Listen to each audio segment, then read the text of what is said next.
ஹிந்தி பாட தொடரில் இப்போ பார்ப்போம் சில விஷயங்கள்.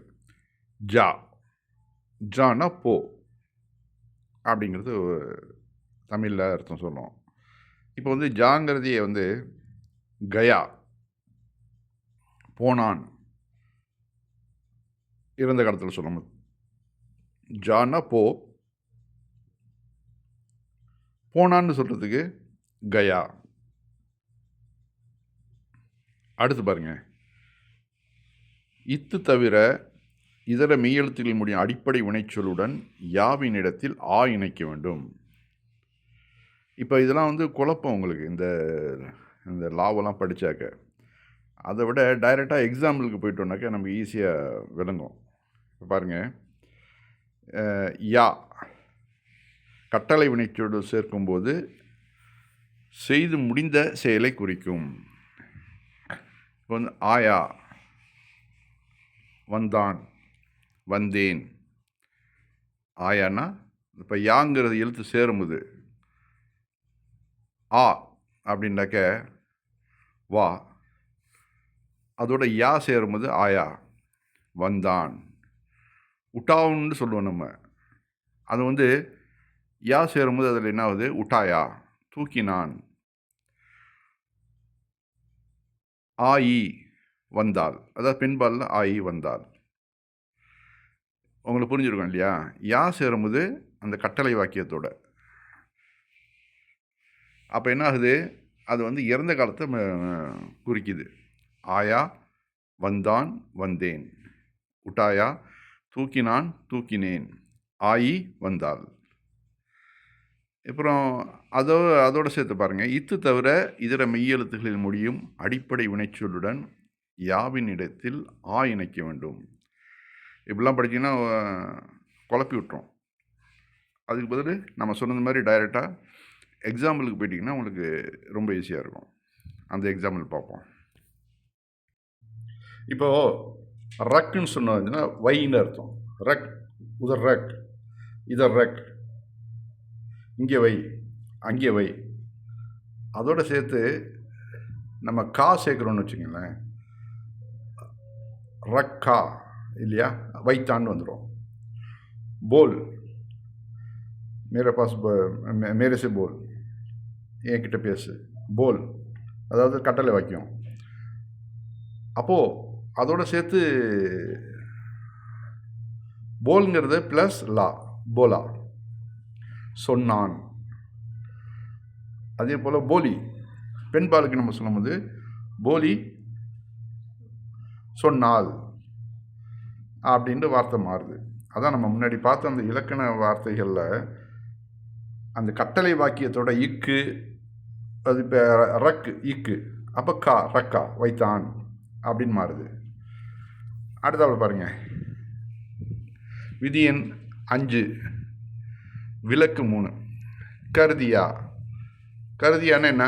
செய்தான் என்ற அர்த்தத்தை இலக்கணப்படி கொடுத்தாலும் கருதியா என்பதற்கு செய்துவிட்டான் என்பதே பொருள்.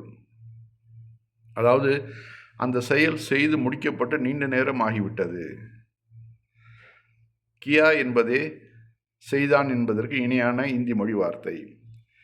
தே என்பதற்கும் இந்த விதிவிலக்கு பொருந்தும். தே தியா என்பது கொடுத்து விட்டான் என்ற அர்த்தத்தையும், தியா என்பது கொடுத்தான் என்ற அர்த்தத்தையும் கொடுக்கும். அதுதான் நம்ம பார்க்குறோம். இப்போ கருதியா செய்தான், செய்தான்னு சொன்னாலும் அதை வந்து செய்து விட்டான் அப்படிங்கிறதே பொருள் வரும். நிகழ்காலமாக இருந்தாலும் அது இறந்த காலத்தில் தான் இப்போ அது வந்து சொல்லப்படும். அடுத்து பாருங்க, இலக்கண விதி எண் 6 கல், ஆஜ், நேற்று, இன்று, நாளை. கல் என்னும் வார்த்தை நேற்று, நாளை இவை இரண்டிற்கும் பொதுவானது. உடன் கல் இணையும் போது கல்லுக்கு நாளை என்று அர்த்தம். இப்போ பாருங்க, இப்போ கல் அப்படிங்கிற வார்த்தை வந்து நேற்று, நாளை இந்த ரெண்டுக்குமே பொதுவானது. அது வந்து அந்தந்த சென்டென்ஸுக்கு தகுந்த மாதிரி இது மாறும். அது இப்போ பாருங்க, கல் ஆயேகா, கல் ஆயேகா, நாளை வருவேன்.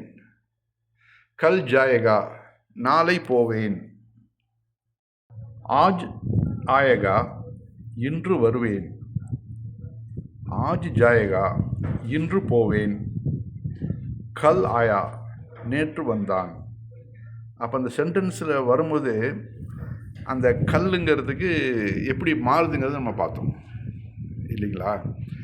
கல் ஆயேகா, நாளை வருவேன். கல் ஜாயேகா, நாளை போவேன்.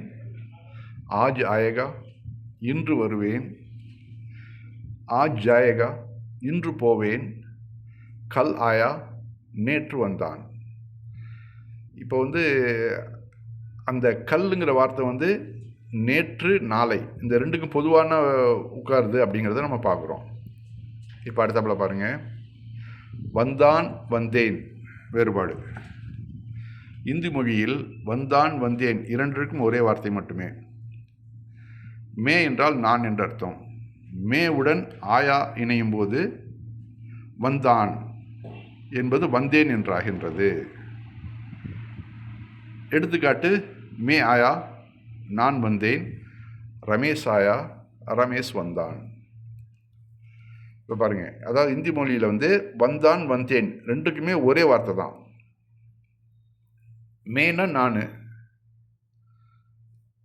அதோட ஆயா அப்படிங்கிறத சேரும்போது மே ஆயா, நான் வந்தேன் அப்படிங்கிறது பொருளாகுது. அடுத்து பாருங்கள், ஆண்பால் பெண்பால் வேறுபாடு. இந்தி மொழியில் ஆண்பால் பெண்பால் வேறுபாடு பார்ப்போம். ஆவில் முடிவு அனைத்தும் ஆண்பால், இல்லில் முடிவு அனைத்தும் பெண்பால். எடுத்துக்காட்டு, ரமேஷ் ஆயா, ரமேஷ் வந்தான். பூஜா ஆயி, பூஜா வந்தாள். பூஜா ஆயகி, பூஜா வருவாள். சரியா? இப்போ இந்த ஆண்பால் பெண்பால் வேறுபாடு ஏற்கனவே நம்ம பார்த்துருக்கோம், நிறைய பாடங்களில் பார்த்துருக்குறோம். இது வந்து இந்த சின்ன சின்ன இலக்கண பிரச்சனைகள் என்னென்ன இருக்குதோ அது சம்மந்தமாக நம்ம பார்க்குறோம். கொஞ்சம் குழப்பமாக இருக்கும், அது போக போக சரியாகும். அதாவது அதுதான் நம்ம பார்க்குறோம், ஆவில் முடிபவை எல்லாமே ஆண்பால், இல்லில் முடிபவை எல்லாமே பெண்பால். அடுத்து பாருங்கள், ரமேஷ் ஹே, ரமேஷ் இருக்கின்றான். பூஜா ஹே, பூஜா இருக்கின்றார்.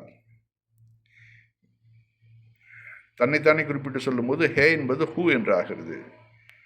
மே ஹூ, நான் இருக்கின்றேன். அதாவது ரமேஷ் ஹே, ரமேஷ் இருக்கின்றான். பூஜா ஹே, பூஜா இருக்கின்றார். இப்போ தன்னைத்தானே குறிப்பிட்டு சொல்லும்போது ஹே என்பது ஹூன்னு மாறணும். ஹூ, மே ஹூ, நான் இருக்கின்றேன். இலக்கண விதி எண் 9 பாருங்கள். நிகழ்காலம் ஹே, இருக்கிறது, இருக்கின்றான், இருக்கின்றாள். நிகழ்காலத்தில் நாம் சொல்லும் பல வார்த்தைகளை ஹே எனும் ஒரே வார்த்தையில் சொல்லிவிடலாம். பெண் ஹே, பெண் இருக்கிறது. அதே மாதிரி நிறைய, சைக்கிள் ஹே, சைக்கிள் இருக்கிறது. கர் ஹே, கர் இருக்கிறது. லைட் ஹே, லைட் இருக்கிறது. பைசா ஹே, மேரே பாஸ் பைசா ஹே, என்னிடம் பணம் இருக்கிறது. ஓ ஜாரா ஹே, அவன் போகின்றான். இப்படி நான் நிறைய அந்த ஹேங்கிற வார்த்தை வந்து நிகழ்காலம். இருக்கிறான், இருக்கின்றான் அப்படிங்கிற அந்த வார்த்தைகளை நம்ம போடும்போது அது வந்து நிகழ்காலத்துக்கு